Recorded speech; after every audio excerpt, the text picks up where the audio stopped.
responsabilidad internacional de un Estado en materia de conflicto es siempre y cuando se haya vulnerado población civil, porque no son elementos que intervienen propiamente en la guerra.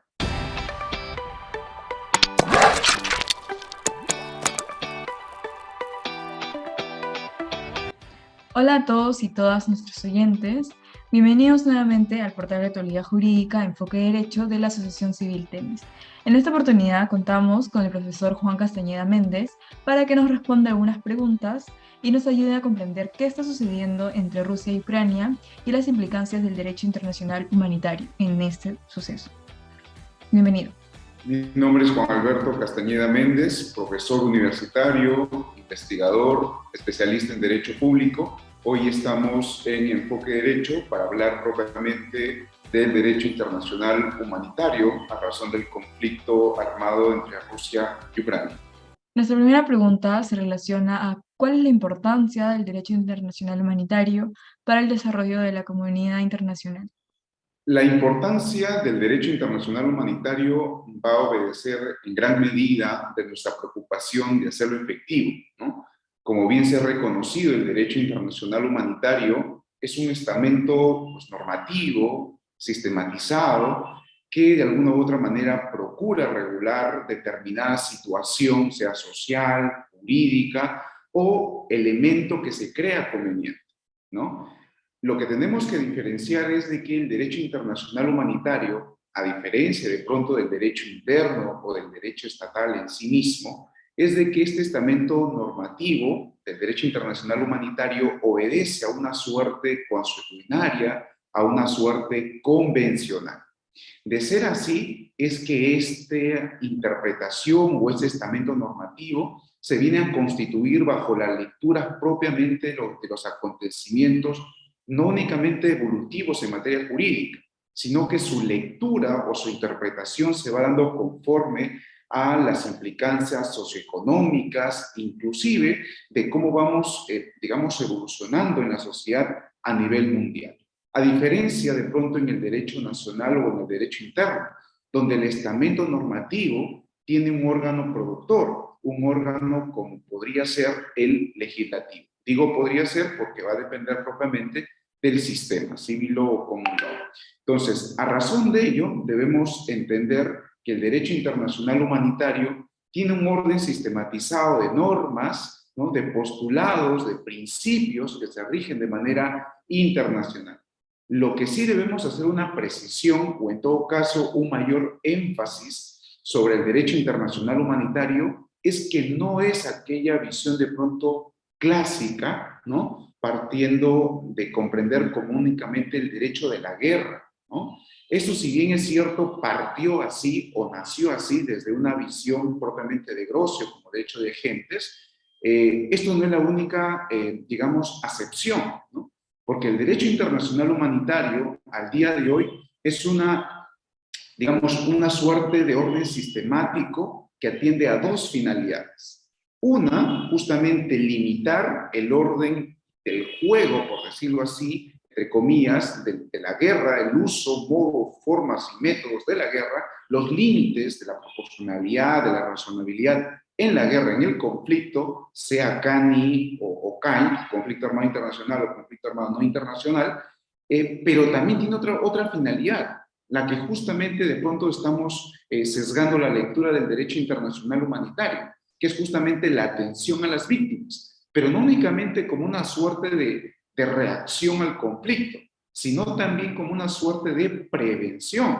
Es decir, el derecho internacional humanitario está para generar espacios de prevenir que estas víctimas de un posible conflicto armado internacional tengan espacios de solución, pero también cuando suceda un conflicto armado tenga espacios de recuperación.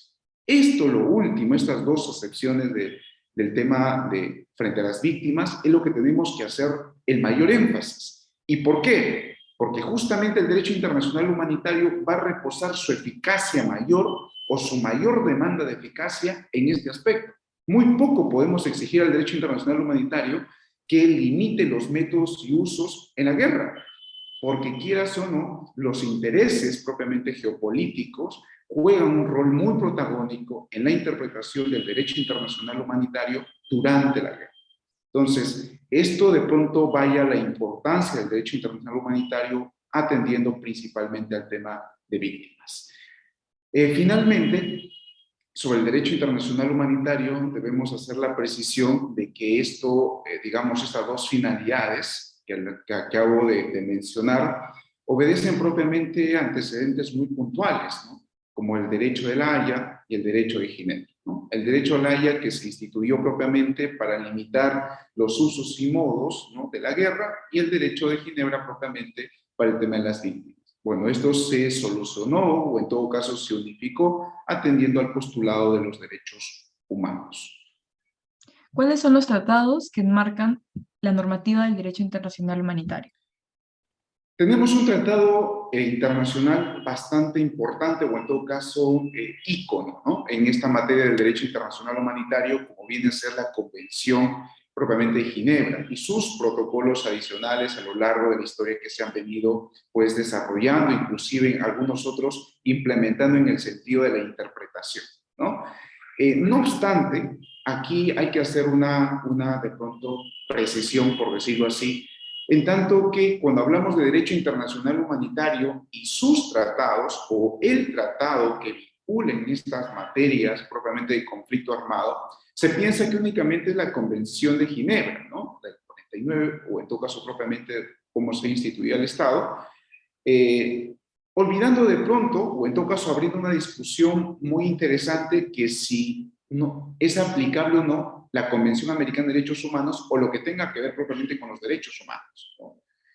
Y esto, sobre esta problemática, o en todo caso sobre esta discusión aún vigente al día de hoy, ya propiamente la Corte Interamericana, en el caso propiamente de las hermanas Serrano Cruz versus El Salvador, la Corte Interamericana se pronunció que la Convención Americana de Derechos Humanos o los tratados en materia de derechos humanos no se suspenden, no se condicionan, ni mucho menos se aíslan de lo que puede entenderse por los tratados en materia de conflicto armado internacional.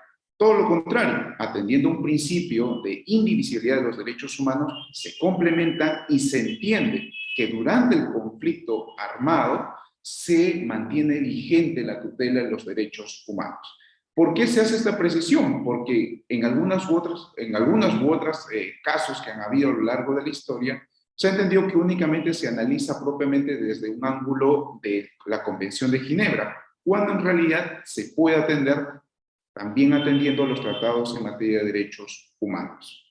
Ahora sí nos podría hablar un poco sobre los organismos que son parte del mecanismo del derecho internacional humanitario y cuáles son sus funciones. En especial quisiéramos saber sobre la Cruz Roja y la ACNUR en este conflicto que se está presentando. Hay organismos internacionales muy importantes en esta materia del derecho internacional que atienden propiamente buscando su eficacia, que eso es lo que al fin y al cabo se quiere con el derecho internacional humanitario. Tenemos una regulación muy importante y sobre todo bastante capaz de tutelar derechos, claro que sí, pero lo que se busca es justamente su eficacia, y para esto se han creado organismos internacionales con suma trascendencia como también histórica, ¿no? En este caso está propiamente la Cruz Roja, la Cruz propiamente que se ha mencionado, y que las finalidades, o en todo caso la orientación que se tiene, es justamente lo que habíamos precisado en la primera pregunta, la atención propiamente en las víctimas, ¿no? En este caso, por ejemplo, personas desplazadas, personas que hayan sido pues desaparecidas en algunos casos, ¿no? La atención no únicamente de la salud en el tema de integridad física, sino también de la atención posterior, lo que tenga que ver con la salud mental, ¿no?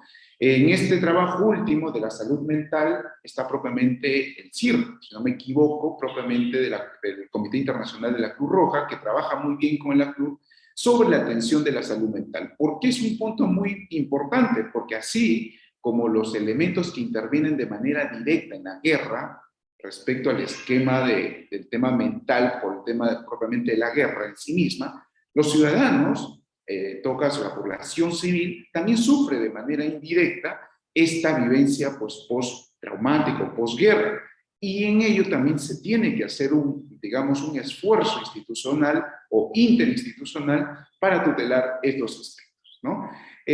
Finalidades propiamente como estas son las que tienen estas instituciones internacionales y que al día de hoy pues se han creado con mayores espacios de manera descentralizada y que hace de alguna u otra manera un rol necesario y fundamental en nuestras sociedades. A ojos del derecho internacional humanitario, ¿existe algún tipo de responsabilidad internacional por las muertes de soldados y de sociedad civil ucraniana por parte de las fuerzas militares rusas? Bien, la responsabilidad internacional de los estados responde en gran medida por la afectación a los civiles, ¿no? Al menos de las reglas prohibitivas que están establecidas por el derecho internacional humanitario es respecto al tema de los civiles, más no de los soldados propiamente como elementos directos que participan en el conflicto, ¿no? Salvo interpretación distinta, podría ser digo salvo interpretación distinta porque acá hay la lectura propiamente que se pueda regir entre el convenio de Ginebra que tenemos establecidos y sus demás protocolos que intervienen para la regulación de este asunto del conflicto internacional o guerra propiamente, o en todo caso bajo una lectura pero muy estricta o muy aislada de lo que tenga que ver según el Estatuto de Roma, ¿no? Entonces, bajo esa interpretación de pronto aislada podría encuadrar propiamente el tema de soldados. Quien suscribe, en todo caso quien habla en este momento, es responsabilidad internacional, si responde los estados, atendiendo propiamente cuando hay población civil, porque son justamente las reglas del derecho internacional que sanciona al Estado cuando se extralimita propiamente del uso de los medios, formas de la intervención de una guerra, ¿no? Y que es justamente la primera lectura por qué surgió el derecho o por qué está el derecho internacional humanitario. Entonces, responsabilidad internacional de un Estado en materia de conflicto es siempre y cuando se haya vulnerado población civil, porque no son elementos que intervienen propiamente en la guerra.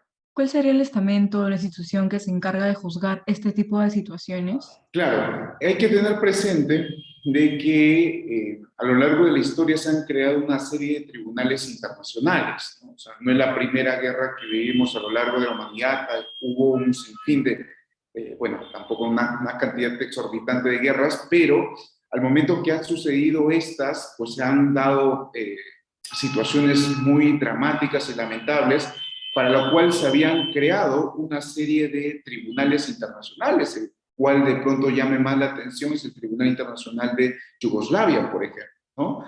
Que se creó bajo una concepción muy interesante, muy particular, como es el tema de territorialidad, ¿no?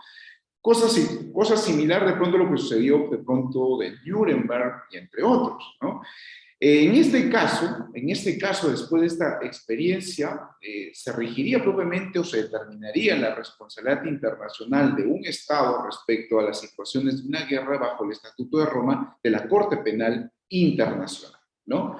Que creo que es un organismo de pronto el más adecuado o el más instituido porque inclusive el propio estatuto reconoce en qué situación se va a plantear la Corte Penal Internacional, los elementos que intervienen a nivel de pronto de funcionarios, inclusive, ¿no? Inclusive las causales no tan específicas, pero hace un intento de cuáles son las causales por las cuales se puede llevar a la Corte Penal Internacional, que no son ni dos ni tres, son promedio más de 13 o 15 causales en materia de guerra. Entonces sería la Corte Penal Internacional guiándonos bajo el Estatuto de Roma.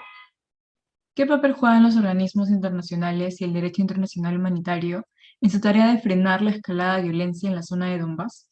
Bien, de alguna u otra manera los organismos internacionales, y hay que ser francos en este punto, siempre hay una suerte de reacción, ¿no? Que en gran medida hay que destacar que los organismos internacionales están para velar intereses que sean los más vinculantes al ser humano o que se protejan al ser humano, no únicamente atendiendo a sus derechos, sino también a los bienes conexos, muebles, también que el derecho internacional lo reconoce. Pero los organismos internacionales, cuando se tratase de una escala o en todo caso cuando presencia un acto de violencia, digo presencia porque el acto de violencia no es de ahora. La guerra o el acto de violencia no es de ahora que ha sucedido recién con una decisión de intervención por parte de Rusia. Es una violencia que ha sido ya bastante enfática, digamos, hace 2 o 3 años, ¿no? Entonces, ahí de pronto una autocrítica o en todo caso una crítica en sí a los organismos internacionales, ¿no? El rol propiamente eh, es justamente un tema preventivo también por parte del derecho internacional humanitario para evitar propiamente víctimas en un futuro, ¿no? Ahora, ya dada la situación en una escala de violencia, la idea es propiamente focalizarnos justamente en el tratamiento de los derechos de las víctimas en sí, pero bajo una óptica o en todo caso bajo un reconocimiento que las víctimas no sean, como digamos, los resultados o los saldos negativos de la guerra, sino de alguna otra manera reconocer que las víctimas tienen que ser oportunidades de eficacia del derecho internacional. Nuevamente repito, en su carácter preventivo, no es un carácter reactivo, porque poco o nada el derecho internacional puede hacer cuando ya existe el conflicto. No puede estar el derecho internacional humanitario existiendo de manera teórica ex antes de la guerra y solamente aparecer cuando sucede un conflicto o en todo caso la guerra en sí misma, ¿no? Entonces, aquí hay un rol muy importante de los organismos internacionales, que inclusive se viene a cumplir por parte, por ejemplo, de la Comisión Internacional de la Cruz Roja, ¿no? Una de las funciones no únicamente es tratamiento de las víctimas desplazados, entre otros, sino también la capacitación en derecho internacional humanitario. Entonces, por ahí como podemos abrir más puertas para generar una eficacia desde la perspectiva preventiva del derecho internacional humanitario. Finalmente quisiéramos saber si el conflicto tendría algún impacto jurídico en el Perú, fuera el impacto económico que ya lo estamos viendo. Claro, muy buena pregunta. ¿Por qué?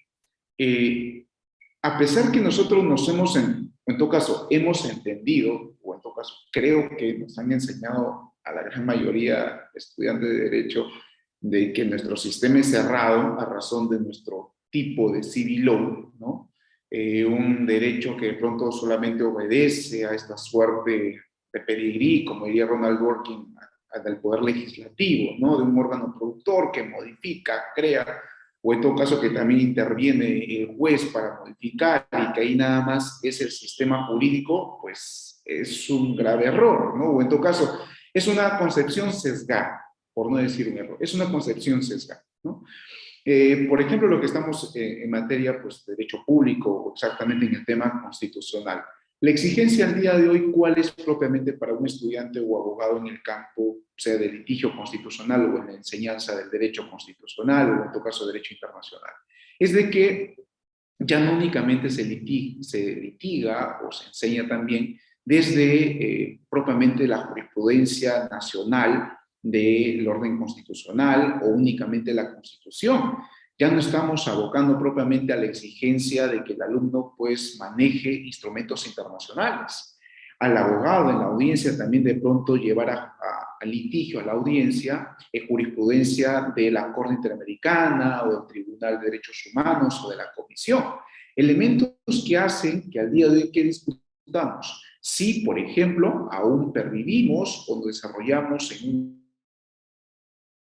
Estado constitucional o en un Estado convencional, ¿no? Una pregunta que ha abierto una discusión bien particular porque, claro, hay elementos internacionales que están entrando con mucha fuerza en sede interna y de la cual hace no únicamente la exigencia al poder judicial, sino también el mundo académico. Entonces, con este ejemplo, ¿qué es lo que quiero dar a entender? De que la implicancia de lo que suceda en el derecho internacional humanitario o propiamente de esta guerra, genera también implicancias en la comprensión de los derechos o de nuestra constitución en nuestro estado, o en todo caso en todos los estados. Es más, no hay conflicto de la cual el sistema jurídico haya salido ileso. Siempre los conflictos han hecho que los sistemas jurídicos evolucionen.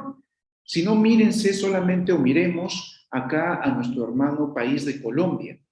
¿Por qué Colombia tiene una corte constitucional bastante tuitiva? Inclusive hay sentencias que son más tuitivas que la mismísima Corte Interamericana de Derechos Humanos. Porque claro, sus conflictos armados que ellos mismos han tenido, inclusive el terrorismo, el paramilitarismo y otros, han exigido que sus herramientas jurídicas evolucionen pues bastante, diría, bastante bien, ¿no? La concepción jurídica también. Me refiero a la interpretación de los derechos humanos. Entonces, Vuelvo a reiterar, no hay conflicto jurídico, sea pues interno o internacional, donde el sistema jurídico no salga ileso. Al contrario, tiene implicancias y exige en la interpretación nuevas luces, nuevas interpretaciones. Gracias nuevamente a Juan Castañeda por estar con nosotros en una nueva entrevista.